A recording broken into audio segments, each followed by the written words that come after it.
When you say super skins, I go ha ha ha ha ha! But when you say tradable super skins, I go. In December of 2023, we got our first ever skin of the super rarity, Super Sonic. He was faster, stronger, and could literally fly, which had never been possible in Sonic Speed Simulator before. It's never been fun before. It's still never been fun before. And on rare occasions, we got even more super skins, with our second ever super skin being Neo Metal Sonic, which was crazy to see officially playable on a Sonic game. Speed Battle didn't have him until a year later. Then we got ESP Silver, who in my opinion had the most tedious and most grindy and annoying event ever. This was before Golden Eggs Wave 1 made it the second worst event ever. After that, we got the amazing Doom Shadow to promote Sonic X Shadow Generations releasing, where to this day, Doom Shadow is still the best super skin, with his only downside being his ridiculously short transformation duration compared to Super Sonic. Yeah, I forgot to mention, Super Sonic and pretty much every single super skin has a time limit to how much you can use them. It didn't used to be that way, but Sega threw a hissy fit because boo-hoo, it needs to be lore accurate. Yeah, how the fuck did that go for you? After Doom Shadow, we got Super Shadow.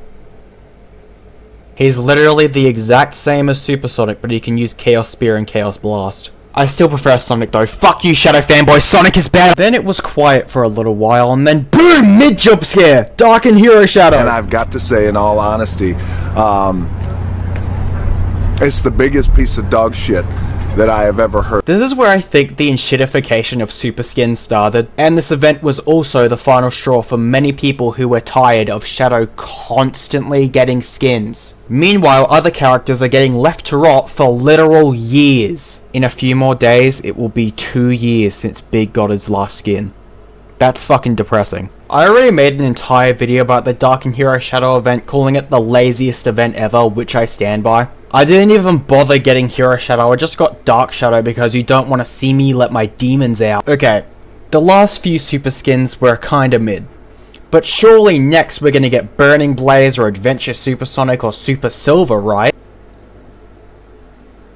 Does this mean Sonic.exe has a chance? Come on, they literally stole this version of Metal Sonic from Sonic Forces Overclocked. All they did was make it normal Metal Sonic instead of Neo Metal Sonic. And they had the audacity to make people pay for it on release. Okay, maybe that was just a fluke. Maybe they're trying to pad out the roster a little bit so they can like have time to make better and cooler super skins. So surely the next one's gonna make up for it, right? Surely this next super skin is gonna make up for the absolute garbage we've been getting, right?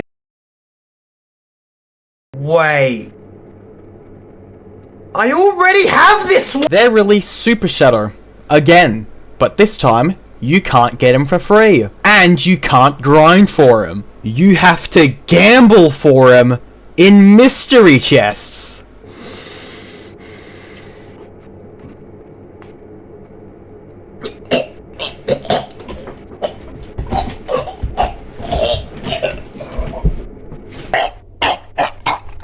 Plus, mystery chests are unbuyable in Australia. So if you live in Australia or any other country that prohibits these shady business practices, you have to work your way up in the economy to get this version of Super Shadow. Oh yeah, this version is tradable, did I mention that?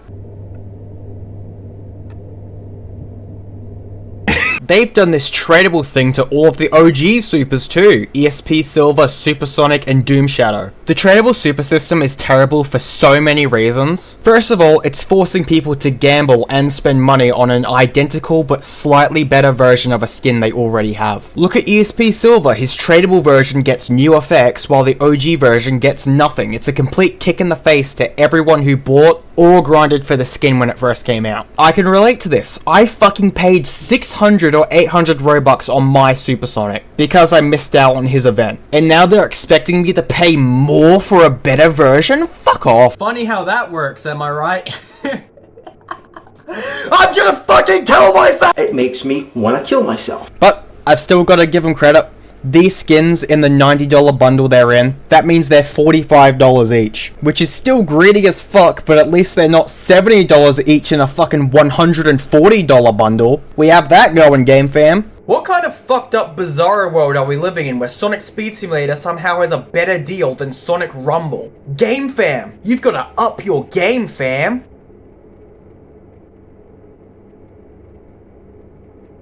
You have permission to laugh. Laugh at my fucking joke! And the biggest problem I have with the tradable supers, the bloat. Now the entire super roster is filled with duplicates. There's no variety at all, and it's the polar opposite of super skins in 2024. In 2024, it was quality over quantity. And in 2025, it's quantity over quality. It's just really sad how bad super skins have been this year. We've pretty much only been seeing the same characters and the exact same skins over and over and over again. We're not getting anything new. No Burning Blaze, no Super Silver, not even Adventure Super skins. I know Tradable Super Shadow is technically Adventure Super Shadow because he has the colors, but that doesn't count. He doesn't have the shoes, he doesn't have the upgrades. It's just a lazy reskin. So, what's the moral of the story? They're not going to change anything. We already know they've made a fuck ton of money off of this one super sale. This Trade Hub screenshot right here probably isn't even the 1% of people who've bought this fucking $90 bundle. So yeah, this game has a shit ton of whales, and there's a reason how GameFam gets away with the shit they're doing. Because people just don't know how to fucking put their wallet down. That's about it. A short video. I just wanted to talk about this. And I just wanted to make a couple funny jokes. That's about it from me. See ya. I'm gonna fucking kill myself!